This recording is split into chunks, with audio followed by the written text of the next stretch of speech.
On a quiet day in Winnipeg, 4 police officers made their way to a house. They were looking for a man named Devin Alwyn DeFreitas. Devin wasn't just a suspect. He was a wanted man, with a Canada-wide arrest warrant hanging over his head. Police believed he was hiding out in the basement of his sister's house, and they were right. Scene 1. The basement and first contact. The officers entered the house and went downstairs. Inside the dark basement, Devin was hiding. When they tried to arrest him, he didn't freeze. He resisted. He threatened them. And then he pulled out a large bladed knife. One officer, likely in front, started backing up the basement stairwell, trying to control the situation. But Devin came after him.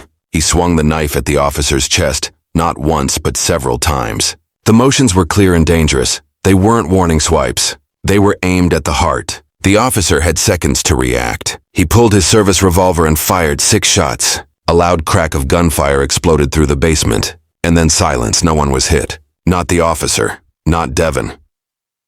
Scene 2. The escape.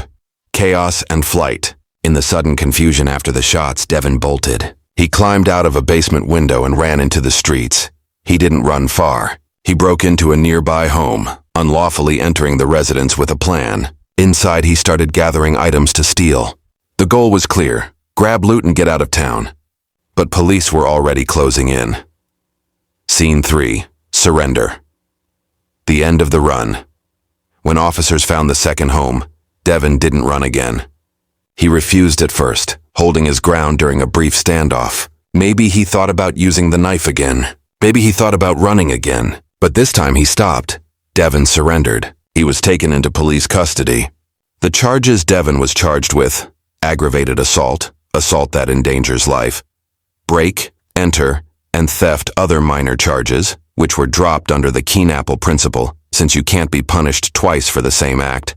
He was convicted of the 2 major charges. He was sentenced to 6 years and 7 months for aggravated assault, 2 years for break and enter to be served after the first sentence. Total, 8 years and 7 months in prison.